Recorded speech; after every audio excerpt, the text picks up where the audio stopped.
Well, I've been director of the Paul Simon Public Policy Institute for about 3.5 years. Has it really been that long already? Yeah, I arrived in January of 2018. Time has passed quickly, and of course, life has changed, and we've had different iterations of what normal is. But it's, and I guess I came to the job not certain what it was going to be. I was a reporter for my entire career. For 25 plus years, I was a congressional reporter in D.C. This opportunity came up, and so I moved to Carbondale, took the helm of the institute, and actually one of the kind of critical moments, as I think back, a couple months into my tenure, I was in Peoria, which is where I'm from, and I was meeting a couple people who. Actually, the director of the Dirksen Center in Pekin, Illinois, and the director of a leadership center in Peoria at Bradley University. And I was talking to them, I said, so what is the secret of running a public policy institute, particularly one affiliated with the university? And one thing they said is to avoid mission drift. And I pressed them a little bit, and they said, for a policy institute affiliated with the university, there's a real danger that lots of things come on the university's horizon. They have no idea what to do with it, so they say, let's give it to the Policy Institute. And before too long, you just become this almost blob of unconnected projects.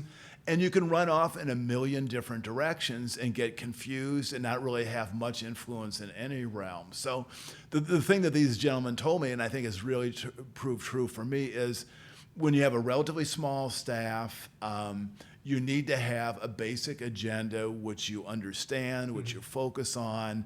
It allows you to organize your day, your week, your month. It gives you a reason. I mean, I am open to all ideas, but this gives me a kind of a filtering context to decide what things that people bring to me are worth pursuing or that I have time to pursue. Yeah. I mean, time to pursue. Man, it's almost like you polished that one off and threw it right in for the 78th iteration of the WTF Carbondale podcast, where we talk to interesting people about their interesting lives. And 79th, read the screen again correctly, Nathan. The WTF Carbondale podcast, where we interview interesting people about their interesting lives and tie it all back to this little old place we call home, Carbondale, Illinois. And a person who now is calling Carbondale home, John Shaw, director of the Paul Simon Public Policy Institute. Thanks for the time, man. Sorry, that was a really sloppy break-in, but I'm going to run with it. No worries. But no, so like just keeping on track, having that mission, but also finding the interesting little ways to just kind of like find the additional projects and what's acceptable and what's not kind of along the way too. Yeah, and I mean, actually, as you might expect, I mean, the pandemic provides a classic example because we had a full schedule plan for the spring of 2020. COVID came. We knew we had to, end in-person events for the foreseeable future. Then we tried to figure out, okay, so what do we do? How do we keep alive? And we, none of us on the staff really was that familiar with Zoom, but we decided, let's see how this technology might work. And we decided to create a series called Understanding Our New World, in which we would talk to interesting people about just this world that was unfolding in front of us. And our first guest was David Kennedy, who's a Pulitzer Prize-winning historian from Stanford. And he was wonderfully interesting. We had a technological glitch, which we had to rescue ourselves from. And then the next person we had was someone that I had known from a past, a diplomat in Sweden, from Stockholm, who had been once the number 2 person at the UN. He had been Sweden's foreign minister, ambassador to the U.S. So we had a couple then we had the president of Knox College. And so we had, I think the one thing we found is we had a couple really good guests early on, and that allowed us to build momentum and to start approaching other people and say, kind of a sort of a kind of persuasion by example and say, here are some people who've gone before.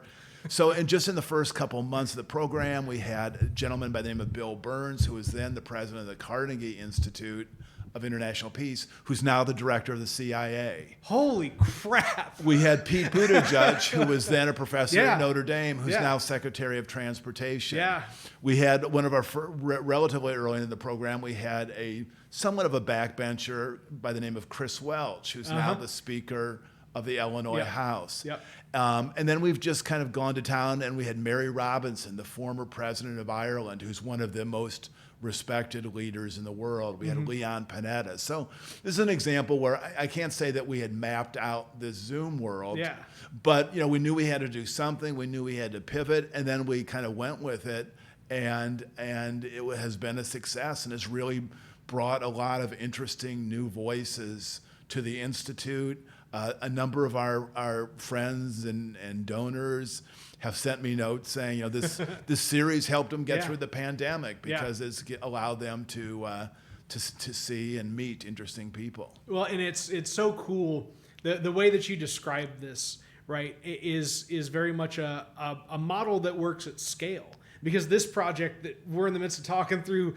now, I think operates very much the same way, right? That thanks to the credibility of some of the early folks that were on this podcast. We'll touch on Allie at some point, I'm sure. I love when she told me that story. I was just like, wow, I wanted there to be usefulness in this media, and there really was. But that when you have some credible folks on up front, that it's amazing how many more doors open along the way. But I'm sure you already had some doors that kind of existed that you could kind of walk through, and some outreach that you were already able to execute just by virtue of the time that you spent reporting. You said 25 years? Yeah.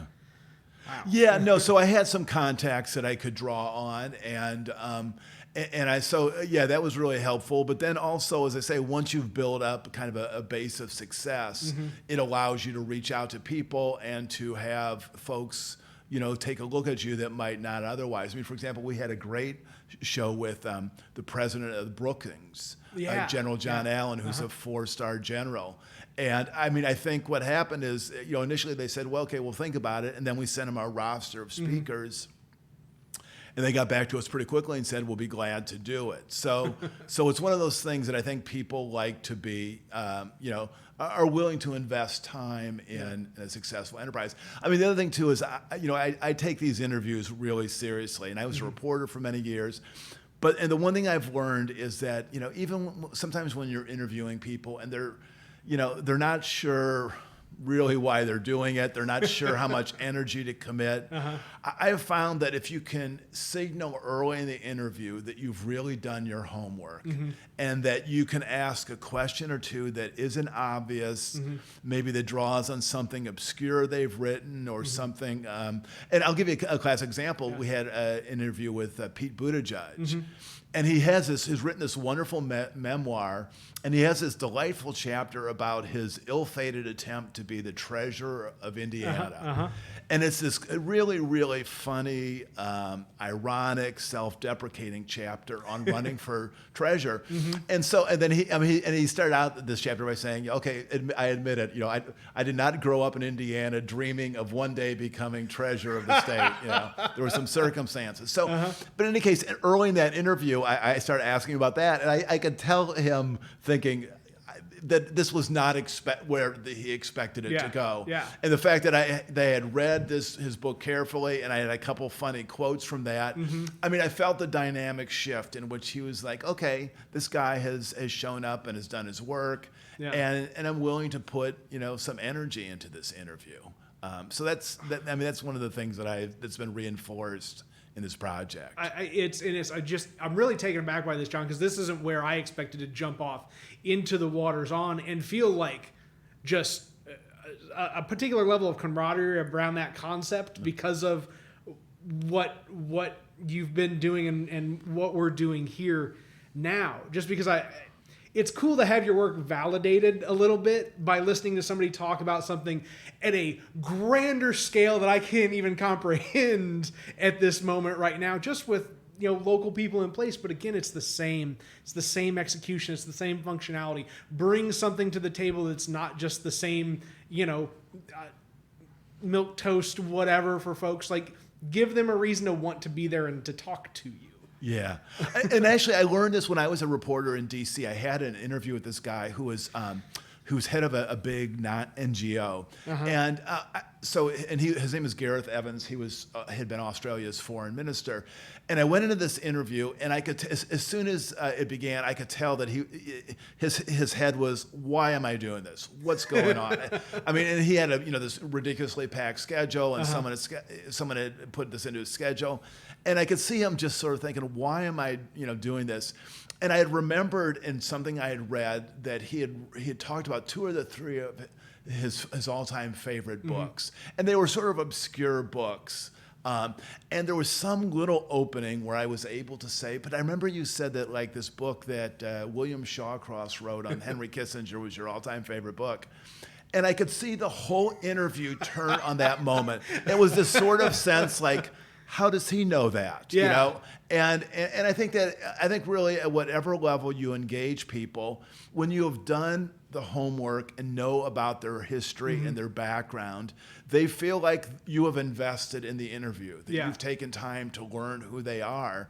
And people, and I'm sure you found this too, they like to talk about themselves, but but the thing that kind of triggers these interviews, I think, is a sense that the person who's asking the question really wants to know, is really curious, has taken the time to research your background, and can ask thoughtful and interesting questions. Yeah.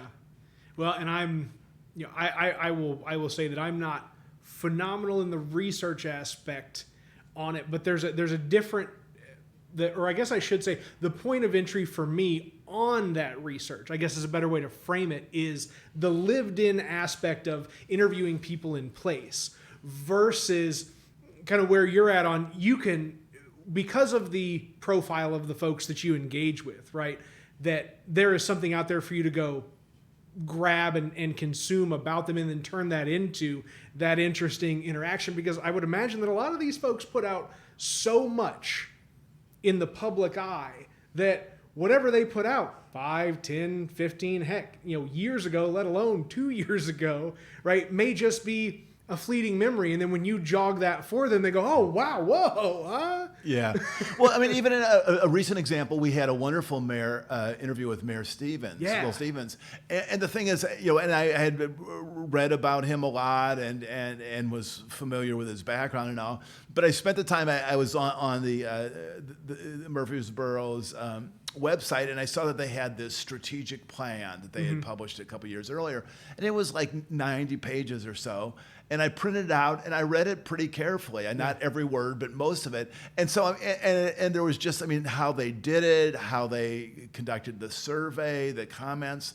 That gave me an entry into some conversations about him, how he plans, how he works as mayor, the community. So I think it is just finding, ways that people, finding the things that interest people, and just, kind of focusing your questions into that direction. Nice. Well, focusing questions in a particular direction on this, my really, really cornerstone question of the podcast for folks is always, what drew you to Carbondale? And there's any number of things from, I've just always grown up here, to, it was college, but yours is a really, I would imagine, interesting story, and just what drew you to this place. Again, I've already forgotten the words that you used prior to the podcast again, but it was alluring. Fortuitous was the word, yeah.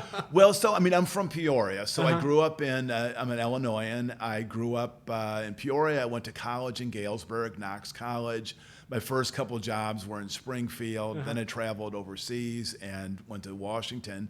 But then, so this must have been 5, 6, 7 years ago, I wrote a book on JFK called JFK in the Senate. And as it happens, I forget exactly what the year is, but I was giving a talk at the Edward Kennedy Institute in Boston about JFK in the Senate to a group of archivists and librarians.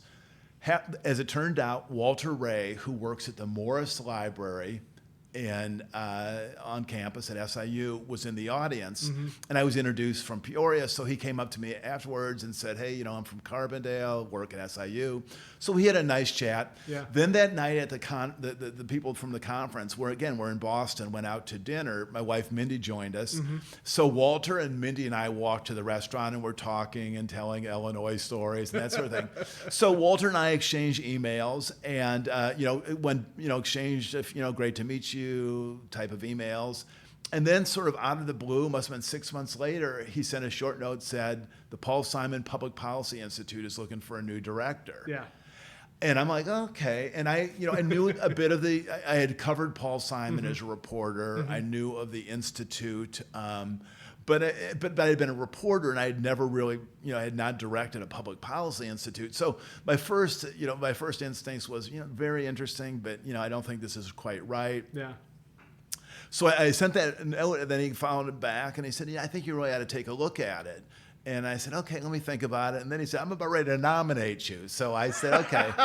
so I mean, that was, but the one thing that I've learned, and I tell this to my students is, so once I decided to apply, you decide either you do it right or you don't. And it's like, okay, if I'm going to apply to this, I need to take this seriously. Yeah. And so I had just recently read a book on Paul Simon as it happened. So I had a good steeping in his, a good grasp of his history, but spent a fair amount of time on the Institute's website, was able to kind of assemble the history, the programs. And I spent, I'm sure, I wrote my cover letter over the course of 2 or 3 weeks. Yeah. But it was, I spent a lot of time on it. I had my wife, Mindy, who is my best and toughest editor, read through it. And I had some other friends whose judgment I respect, And I laid out an agenda. It was basically laying out an agenda. Yeah. And to, perhaps even to my own surprise, that agenda has largely held since, going through the interview process. Yeah. It was a long interview process. And then I arrived, the job was offered in November of 2017, and I started in January of 2018. So that's how I ended up here. It was just, literally meeting someone at a conference in Boston about a book I'd written about JFK, and that led to a series of connections that led to this job. So almost serendipitous. Yeah, that's how I felt. But serendipitous as well. That's how I felt. Oh my gosh. All right, so that in and of itself is its own kind of. I'm interested as well in how you and Mindy met, because you both have that news background. Well, we met on the radio. How was that for a typical romance? I was a reporter in D.C. and I worked. I was covering Congress, and I had arranged through some twists and turns to do this weekly segment for a public broadcasting station in Los Angeles. The largest one in Southern California. Mindy at the time was living in Los Angeles, and she was a producer. Yeah. So she was a weekend anchor. Well, twists and turns as it happened. So I had my Monday morning special, my Monday mornings show, and the guy who usually interviewed me was going to be off. So Mindy was the guest interviewer. So we had this wonderful conversation before. I had a nice connection, had a great interview. And it was like, okay, we were both single at the time. And so we had some, we had mostly kind of a professional relationship for about a year.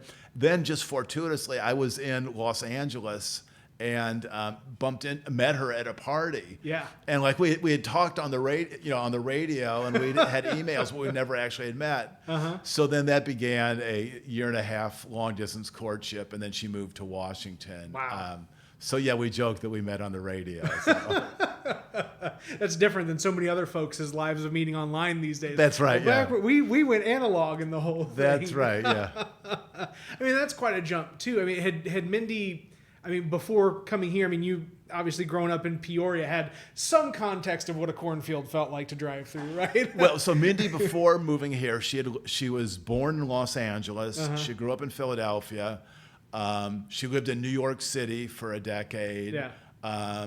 She lived in LA for 20 years, DC for 8 or 9. So, I don't think this is hyperbolic that probably her block in New York City had as many people as Carbondale.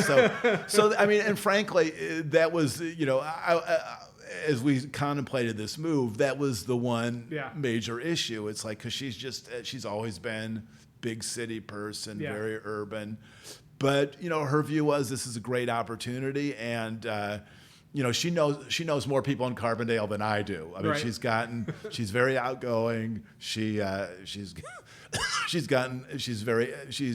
developed good friendships at the synagogue here, and so has become very very acclimated here and knows a lot of people.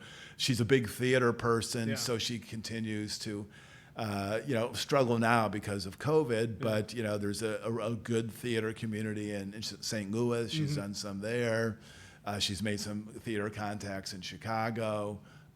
She does voiceover work, so she's keeping busy and active, and she loves antiquing and and that sort of thing. Welcome to American Pickers Live. That's right. And so she's at every estate sale and yard sale, and so we have a very, very full garage. I'll let you know. Well, it's so funny.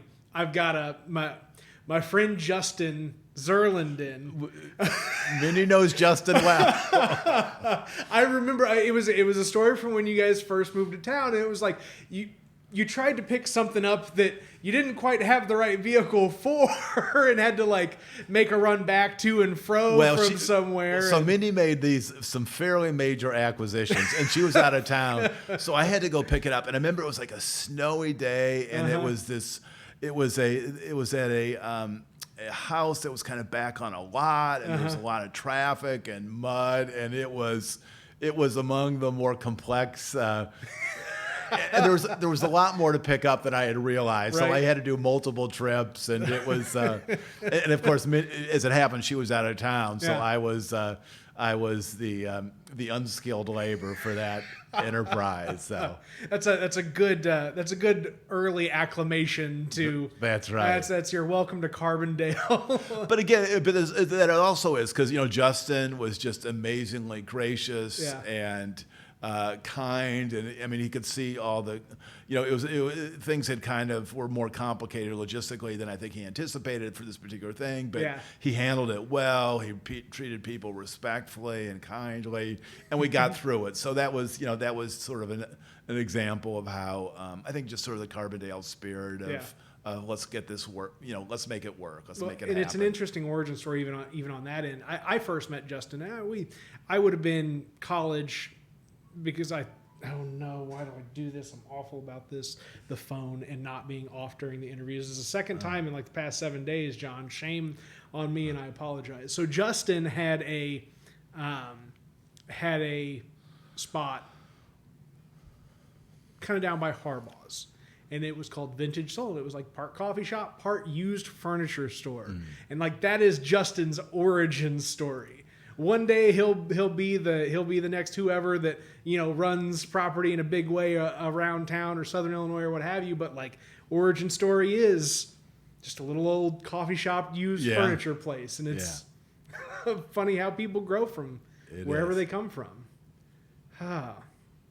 Did you always know that kind of the reporting and the politics was kind of something you were gonna pursue, or is this something you kind of stumbled into at a later point? No, I was, as a kid growing up, I was sort of a political junkie. I remember watching the conventions.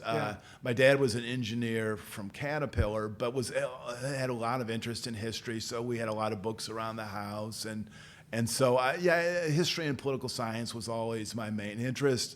I went to Knox College, as I mentioned, had some great teachers there, and then actually. Through fortuity again, when I graduated from Knox, the governor's office was just creating the first governor's fellowship program. So I applied, and I ended up going, and I was in the first class. And the program is structured so you rotate through various aspects of the governor's office. This was Governor Thompson at the time. And my first rotation was Governor Thompson's legislative office, which was run by a man who had just stepped down from the Illinois House by the name of Jim Edgar.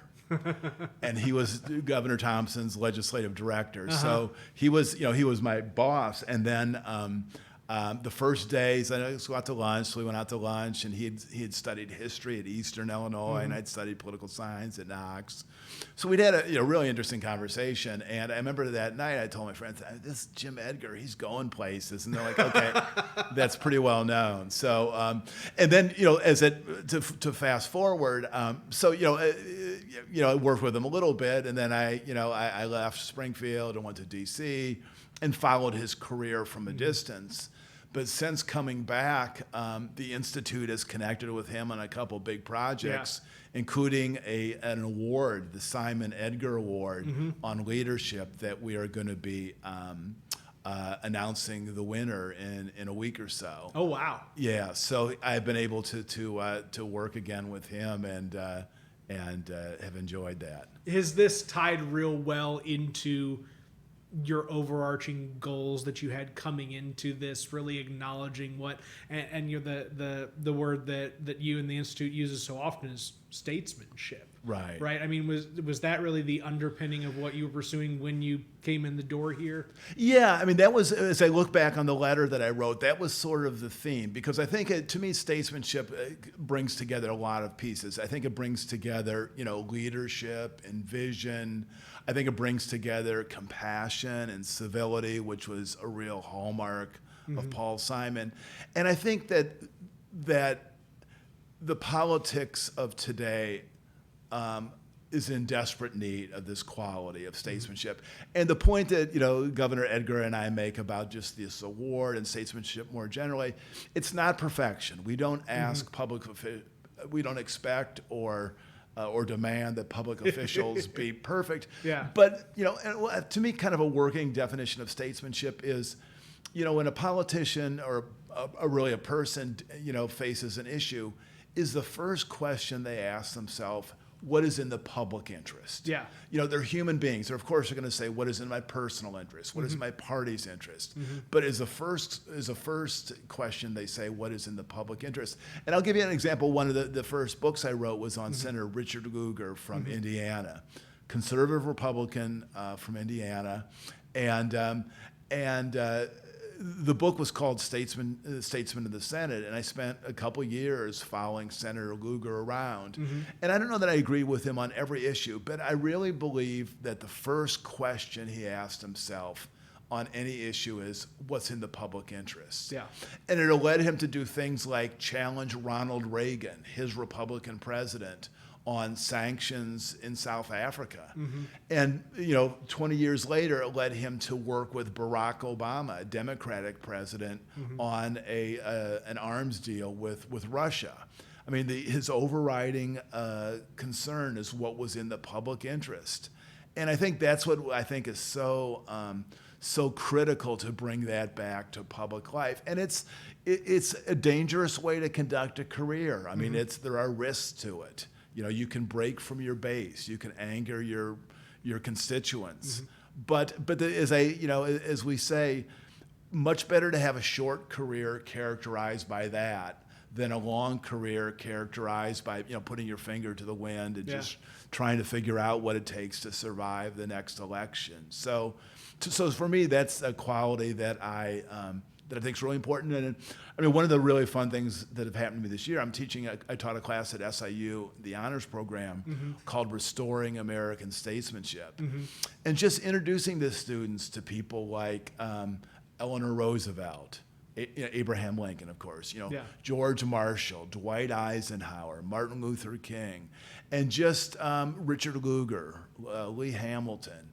And just showing them that we've done politics better than we are now, and that there are that hopefully we'll get back to a better place, but it's going to require kind of returning back to some old values, but they're going to have to be reimagined, to be sure. But I think some of these core values of willing to look to the long term rather than just trying to get through the next election. Well, it was so funny, like just talking to John Jackson on the podcast from the other day, and he was talking about what students have come into some of his classes in recent years and understood right off the bat the difference between understanding the collective freedoms and what that looks like together versus individual freedoms, which everybody understands, as he said, real well right off the bat.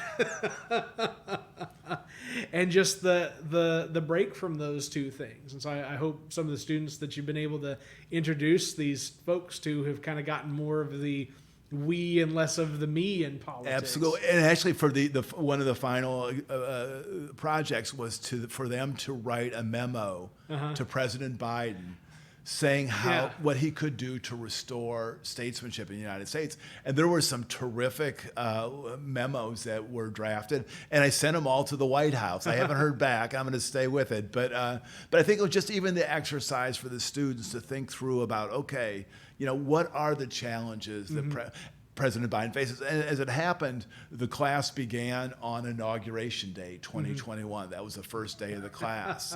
And that was our assignment, to watch his inauguration. And we've had, so it was kind of a fitting conclusion of the class for them to send a memo to President Biden. But as to your point, the notion in a lot of these was just this need to reestablish a sense of community, and we're in this together rather than, what's in it for me. Did you ever think that you'd be having this kind of influence over people just entering into the arena?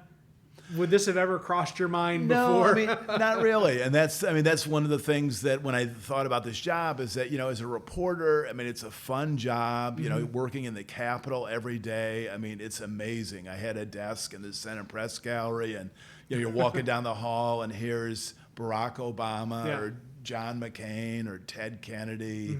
And it's like, oh my God, particularly for a political junkie. Yeah. And I loved every minute of that. But I also wanted a different challenge. And also this is an opportunity to kind of pass on what I've learned and what I've seen, and to help kind of at least, point people in kind of a direction that they might want to consider. And actually in my class, my final plea was just read books, read biographies, That's so critical to just staying intellectually alive and curious. And you cannot live any life other than your own except by literature and reading and biographies. And so as in my final class, I gave them a list of people they should some ideas about who they could read about too. Are all 5 of your books biographies? Yeah, like my last one was it's called Rising Star, Setting Sun, and it's about the transition between Dwight Eisenhower and President Kennedy. So it focuses on a 10-week period in which the Eisenhower presidency gave way to the Kennedy one, but it's built very strongly on the foundation of Kennedy and Eisenhower, who are almost like two Shakespearean opposites. The wise old king, fading from view, and the rising, dashing crown prince ready to take the crown, and probably not completely ready for the job, and probably a little bit too scornful of the old king.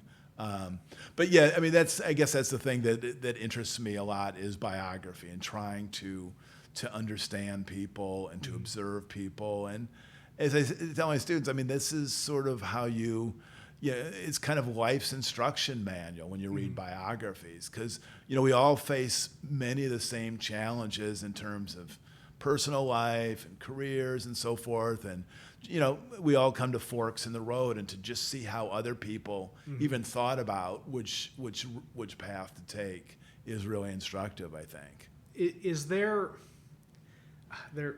and I'm at a fork in the road now.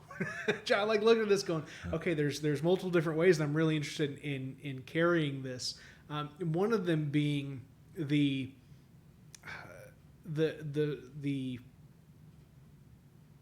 story, like, and when I say story, I'm looking more in kind of this fictional kind of fantasy or like you said, traditional in a Shakespearean play sort of manner, that you look at these stories of individuals and see them as if they are a stage play happening in front of you. Only difference is these are very real characters with that are played out in a much different way than those that are on stage, that the actors there can take their makeup off, shed their clothes, and it's something different. But here you're living it day to day.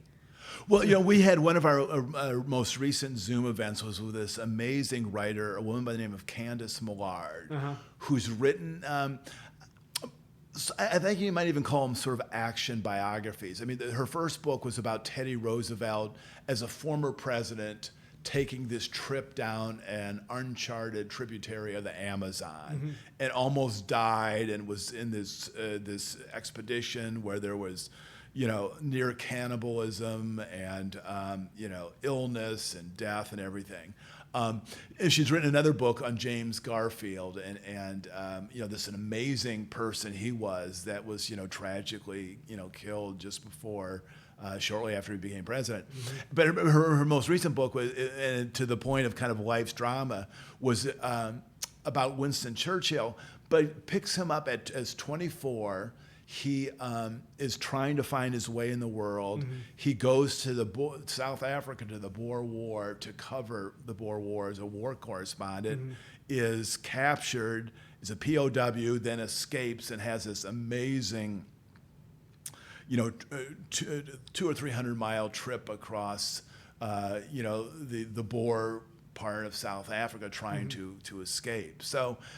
But again, one of the things Candace said was just that the character is revealed, not in the abstract, but when people face, challenges, and some of it is really dramatic, like being captured, but some of it is smaller, personal, Teddy Roosevelt losing his wife and mother on the same day. And other challenges. So that's one of the things I think stories in general is it just helps us understand, how people confronted difficulty and challenge and just how they thought through the options they faced and then how they chose options and what worked out and what didn't, Does that mindset of viewing people as still people having to make the everyday decisions, whether you're commander in chief or regular Joe at the office, that person still has to maintain their personal lives, their professional lives in a particular manner, these smaller components. Is understanding that something that helped you navigate all of the years on the Hill doing the reporting and being around these major figures like that? Yeah, I mean, and I think it's interesting because even as you saw people up close, I mean, it was so striking how, you do get, being up on the Hill for, 25 years, you do get a sense of just kind of the human being behind the image. And one thing that I found striking and maybe even a little surprising is some of the people who I agreed with the least were oftentimes the nicest and kindest people. Yeah. And others who are sort of iconic figures were not particularly, nice. And I mean, not one who just kind of quickly comes to mind, I don't mean to be unkind, but please spill the tea, John. Well, no, I'm thinking of John Edwards, the former, senator and vice presidential candidate. And he was, he came on the Hill and within, months, he was considered this rising star. And, he ran for the president in 2004. And, almost got it, became VP nominee for John Kerry. But I remember him, he was like this rising star. And whenever you would pass him in the hall, he would always look past you. And then there was another, I remember like a Connie Mack, a very, very conservative Republican from Florida. You'd pass him in the hall and he would sort of lock in on you. How you doing? And particularly, you'd seen you around for a while. What's going on? What do you got going on this weekend? I mean, it was just kind of a humanity, know, and so that's, I guess, that was the kind of interesting thing is to see these political figures up close, and now that they became, super close friends, because as a reporter, you wouldn't want that, but you do see people, up close, and you get to appreciate that they face the same decisions we do in day-to-day life, and that just helps to bring people more into frame. Like, hey, well, what is a motivator for you? Oh, well, it turns out it's very similar the motivator that is for me, right? What do I do for my children? How do I have, a place to sleep at night and live and exist, and albeit probably some of these carnal needs are a little bit better met when you're in a better financial situation, right? That there's still some core components to it. So no, that's something to be appreciated, right? And I would say from normal people's perspective, people probably think about this all the time. Well, are they really just like us? Are these people that make these decisions, or even anything from politicians to movie stars to just people that are generally well-known public figures, right? We always question, well, are these people the same as me? And it feels like the answer is very. Go ahead. Yeah, I mean, I think yes. I mean, I do think that they have, they get tired and they have kids and complicated lives and so forth. I mean, the one thing that I have seen about political figures at, if I could put it this way, at kind of the higher levels, there does tend to be a kind of self-focus and maybe even a self-absorption that is necessary. I mean, you need to want it bad, and you need to be willing to at times to be really single-minded and one-dimensional, and maybe put other things aside. So I think on the one hand, all these political figures are like us in terms of having competing not enough time, too many demands on our time, and just being scattered and busy and so forth. But I have found that as oftentimes as people have risen up the political ladder, I mean, it does require a kind of a self-focus that is not probably the most attractive human quality. I'd say that's probably a reasonable assumption as well. Like you have to be really self-absorbed if you want to. To spend 5 or 6 hours a day fundraising, which a lot of lawmakers have to do. I mean, not that they like it, but you have to think that that people should part with their money to support your political ambitions. So there does require a little bit of sort of self-regard to make that pitch. Is there anything that you've seen on the back end that people would be just ever so surprised at, like just in the political arena in Washington or at a state level or any sort of political institution that we're all very aware of? I guess the only thing I say is sometimes you just kind of see just the humanity of people, that even when they are kind of exalted people, when you see them, walking down. Well, let me give you one image that stays with me. This is in 2008, and I was. It was the early in the presidential year, and Joe Biden had just been knocked out of the presidential race. I mean, he'd finished like 5th or 6th in Iowa, and so I remember he had just announced that he was leaving the race. This was maybe like February. And I remember it was just this awful, bleak, gray day in D.C. I would take the train from my home to Union Station. So I was in Union Station, and it was early in the morning, and I look across, and there was this big hall, and I see one person alone walking down this hall towards the Capitol. And he had a trench coat on, and he was huddled and head down, and it looked like the picture of defeat. And I looked more closely, and it was Joe Biden. This was 2008, and he probably thought his political career. I mean, he was still a senior member of the Senate. He was from on the Senate Foreign Relations Committee, but what he thought was the dream of a lifetime had been dashed, and here he was. And you see him, and I remember just thinking, oh my God, I just feel so bad for the guy. I mean, and you just started thinking more broadly. I mean, what happens when the thing you want most in the world blows up? And it's not going to happen. I mean, how do you regroup? And it's not like, in Biden's case, he'd lost, children and a wife in a car accident. So he'd endured far worse than that. But that was a memory that stuck with me. And I do think that there is a kind of enduring moment of that.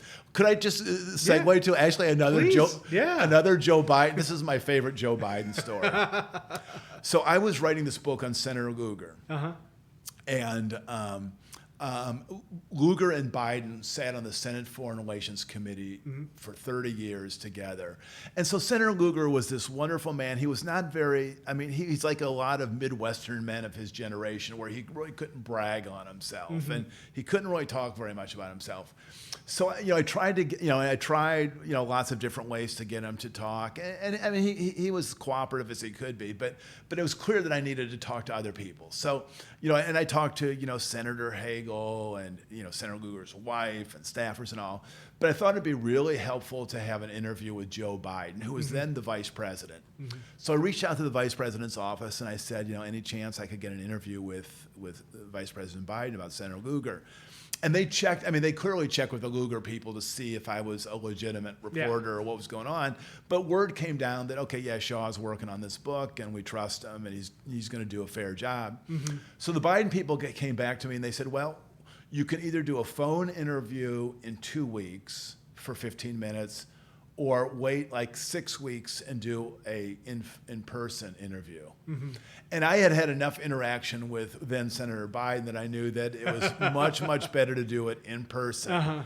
And so I said, okay, I'll wait 6 weeks. And again, it was not without risk because I thought there was a chance that it could get postponed or delayed or just canceled.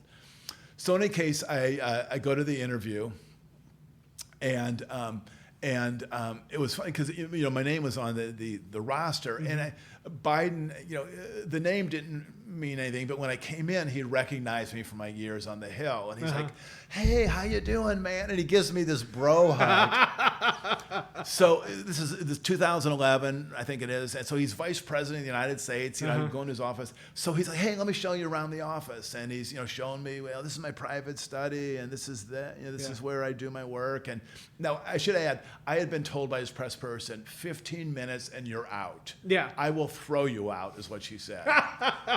So then I'm sitting down, and Biden said, so we're just settling in. She goes, the interview was like at 1 o'clock. He said, "What'd you have for lunch today?" And I'm like, yeah, I couldn't hear what I think. He said, "Hang on a second." So he reaches in his drawer and he throws me a candy bar, like a Snickers bar. Mindy later said, "Well, what'd you do with it?" I said, "I ate it." Yeah, what else are you gonna do? Put it in my scrapbook or something? So he throws me this candy bar. The vice president of the United States tossing me this candy bar, which I catch.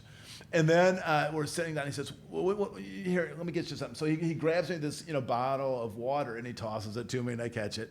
So then I say, okay, and I had a very carefully thought out interview because I knew that Biden could go on, and I needed 3 or 4 core questions. So I asked him, a couple of questions, and he was going on and on. I'm like, oh my God. And then I said, Mr. Vice President, I know we need to kind of bring this to an end. He said, "Oh no, I'm just getting started." And his press person slumped in her chair, and it's like Joe Biden going to the races.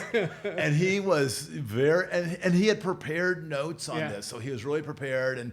But the funny thing too that I remember, at a couple points, I had a tape recorder, and I'd ask him a question, and he'd pause. He'd say, "Hang on a second." He'd reach across and he'd turn off the tape recorder.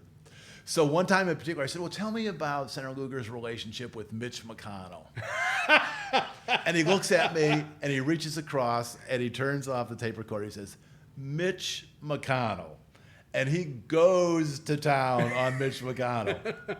And then, 7 or 8 minutes later, and I don't feel at liberty to say what he said, but he turns it back on. He said, "Senator McConnell can be a difficult senator to work with." And so he continues to go forward. And then finally, we are well past the hour point, and I can hear, some commotion in the outer office, and about 6 people walk in and they say, "Mr. Vice President, President Obama is scheduled to meet with you in 1 minute." And he said, "I'm almost done. I'll be there," So, and then I think he was just a way of showing that, he was not going to just, that he had his own schedule that he was going to finish. So, but the bottom line too is that he gave me some really perceptive, thoughtful, assessments of Lugar, which were very positive, but also some criticisms that were respectful, but also, kind of pointed to some parts of Lugar's record that Biden thought, were worth considering. So the story of how you get to the story is in and of itself a great story. And it's so like you're sitting here and you're talking about Joe Biden and the connection to Barack Obama. And the things that are firing off in the back of my head are everybody in Illinois has a Barack Obama story. Yeah. Right. If you've been around in politics at some point in time since 2000, give or take, you got a Barack Obama story out there, and just how really small this world can be. Can I tell you my favorite one? Yeah, absolutely. Well, this is no, John, you can't tell me any more great stories. This is actually not my story, but a good friend of mine who worked for George Ryan, and so he was working for George Ryan, who was then the governor. And he was working with Barack Obama, who was then the chair of the Joint Committee on Administrative Rules, this really, really arcane technical realm.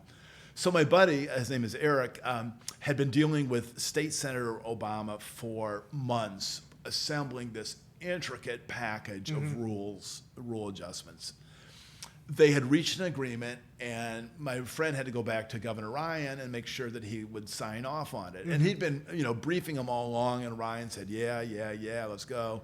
At the last minute, someone got to Ryan and said, stop this package. Yeah. So my buddy then had to go to Barack Obama, State Senator Obama, and say the months and months of arcane, difficult work they had done were for naught. Yeah.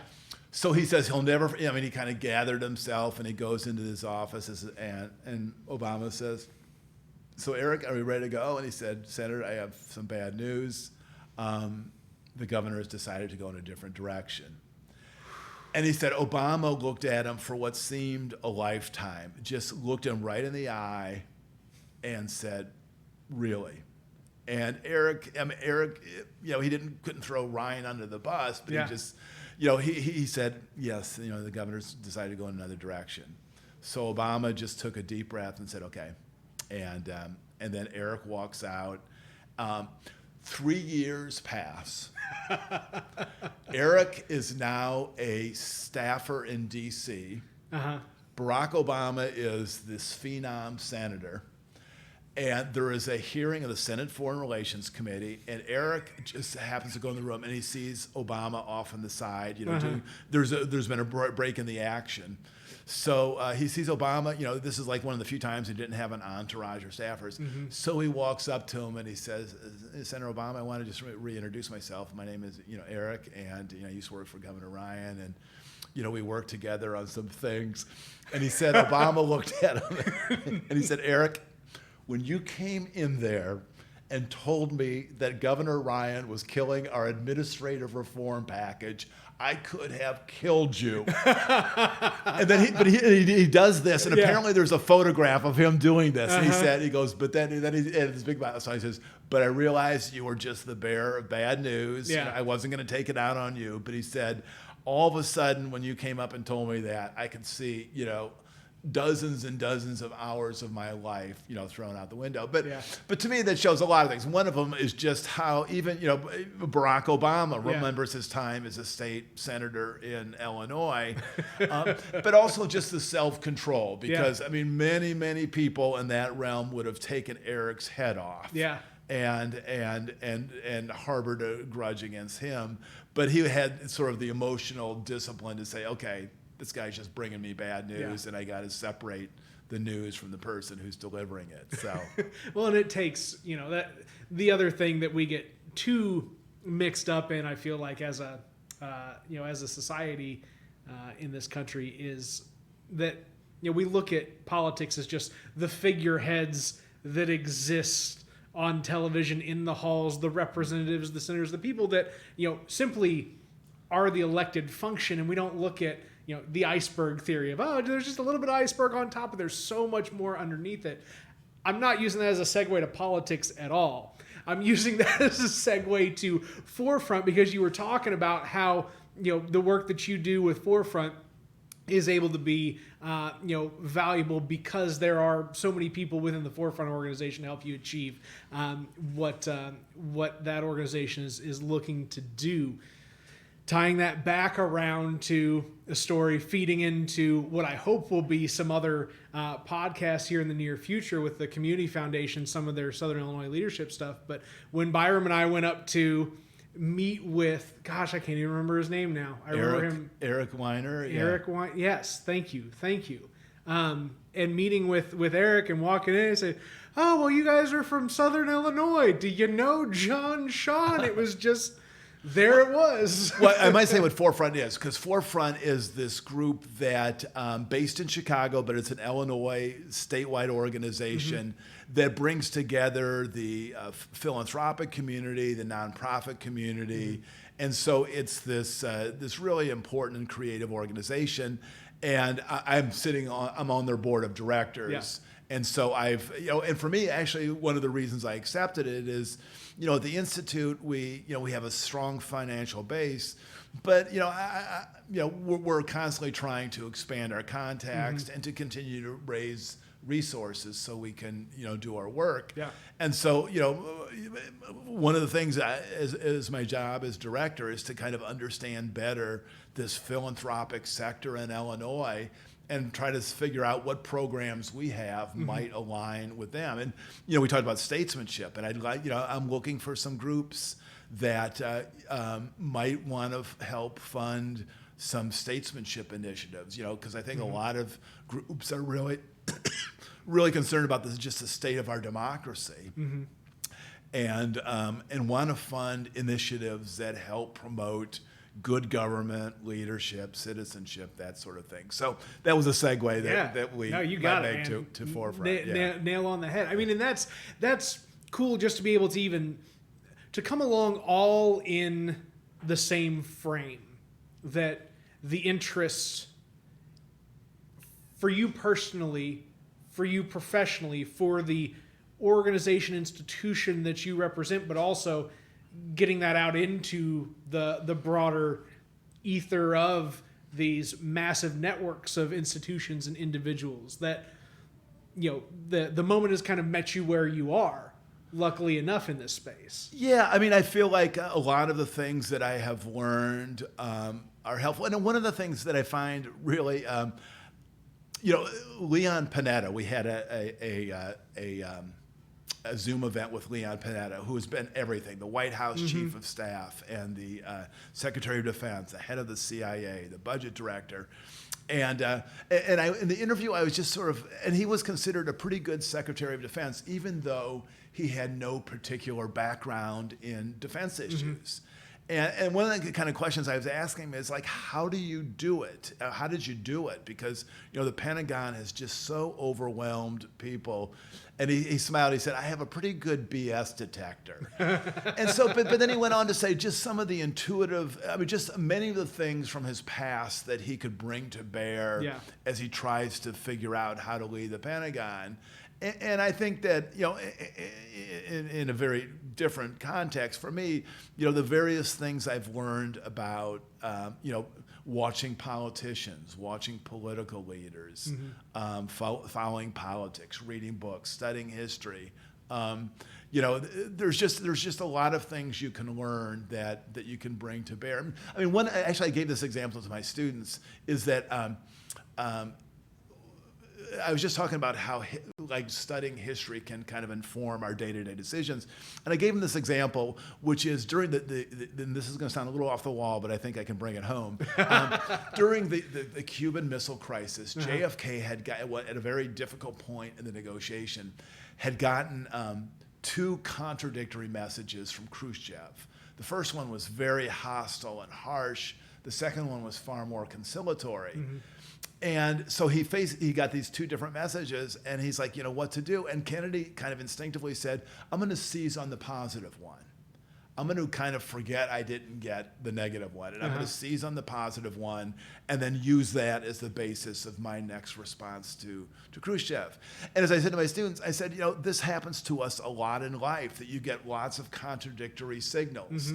And sometimes it's good to bring the contradictions to bear and to get them clarified. But there are times when there's enough ambiguity that it makes sense to seize on the most constructive one or the most helpful one and bring that to the table rather than the negative one. So, and that's just something that I've found, a couple times in the last year or two where I've received, emails or phone calls or approaches from people where I've received contradictory messages, and I could, I decided to choose which one I wanted to seize upon. And I'm not saying it works all the time, but it is just a kind of a technique that helps you kind of navigate the world, I find. Well, you took that Midwestern nice out to the East Coast, and I almost referred to Washington, D.C. in a way that I thought, this is just the geographical nature of it. And I was like, no, that's not the phrasing to use in describing D.C. because of the negative connotation of that anymore these days. But it's just to see you take that as the kid from Peoria, take it out to D.C. and then kind of bring it back, kind of in the same realm with a little maturation to the ideals there. Yeah, could I just say one thing about Washington too? Yeah. There is official Washington, and everyone has views on that. But I have to say there is kind of day-to-day Washington, and my wife and I, had a house, a mile from the Capitol. Literally, look the right way in the winter when the leaves are down, we can see the Capitol almost from our front door. And so we're like, literally in the kind of within a close proximity to the Capitol. And, the people who live next to us, some were political, but a lot weren't. And, everyone sat out on their porch at nights, and, we decorated our house on Halloweens and sat out there and gave kids, food, trick or treats to the kids. So I mean, in day-to-day life, I mean, Washington is a really good city. Yeah. I mean, it's interesting, it's livable, great culture, great theater, great art, interesting people. So it's, I think people here, when they say, "Did you like Washington?" I'm like, I did, and I think they're like, how could that be? But most of the city is not what the image is. Well, there's what you're known for, and there's what you really are. Yeah, and those are two very different That's right. things. No matter where you go in this country, in this world. That's right. Yeah. So that's pretty reasonable. Hey, you should know that we are just over that hour mark, John. Is there anything that I'm missing here that you like touch on before we go? I don't usually ask that question, but there's so many different things that we've kind of touched on throughout this conversation. I wouldn't want to leave it I might just end by saying that one of the things that I have learned is how important, and this is going to sound like a commercial, but how important the Institute is to the community here.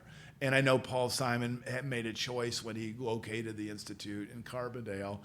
And so, I mean, we face a complex challenge. I mean, we want to have a global reach. We want to have a national reach. We want to have a statewide reach. But we're also really aware that, that it was created in Carbondale, and that, part of our contributions is to this community. And one of the things that we're trying to work through as we, figure out what's next with us is, we've done a lot on Zoom, and it's given us access to people around the world and, across the United States, and we like that. But we're also eager when COVID allows and public safety allows to start having events. And I know you were, look out in the audience, and I'd always see you there and ask great questions, and we're very attentive and all. So we want this to continue to be a really important resource for Carbondale, and we're eager to start doing stuff in person again so people can start coming to our events and meeting our speakers and enjoying our programs. Well, and you talked about Chris Welch. I think that's such a great example of the value that the Institute brings locally, right, in terms of putting eyes on and opening ears to Carbondale, but the region as a whole, right? When Forefront brought you onto their board, it was part of them looking to reach into Southern Illinois. I say that just by virtue of the conversation that we had with Eric, was him saying, we really need to reach into, we say we're a full service, organization for the entirety of the state. We need to increase what we do and how we interact with Southern Illinois. And so he found a way to make a base of operations or a base of connection out of the community foundation to reach into the overall, Southern Illinois region, as well as working through you. Same concept in bringing somebody like a Chris Welch here and saying, eyes on, ears open, care about this place, because there are people that care about you just the same. They're here in the room with you wanting to ask you questions. Please take that into consideration. Yeah, absolutely. Yeah. And so we, and it's interesting. We had an event a couple of years ago. David Kennedy, I mentioned it. He is this world famous historian. Based in Stanford, this amazing campus, and he came here and we had one of our great students give him a tour of the campus, and he was like, "This is an amazingly beautiful place." I mean, he was just kind of blown away. I mean, he came in the fall, and just the right time. And my wife and I drove. As a kid, he had spent, on his way to graduate school, he had a girlfriend who was in Des Moines, so he'd spent some time in Des Moines. So Mindy and I took him out to Des Moines, and we took him out to a place where he had dinner with her, and then we kind of stormed our way on the fairgrounds, and because they apparently, like one of those two big houses, she had lived in there, so we were able to kind of walk. He was connected to a Redenauer somehow. That's right. That was it. So, but it was interesting because then we took some pictures and all. But still, it was striking that here this world famous historian from the Silicon Valley came to SIU and Carbondale and just was really taken by its beauty and charm. So, man, well, that is where I hope you all are taken by the charm of this conversation for the 79th episode of the WTF Carbondale podcast. I tripped through a little bit on the front end, but I think we closed out real strong. But that's all because of John and just being, the consummate professional conversationalist that he is. Have a good one, folks. Whatever that one may be.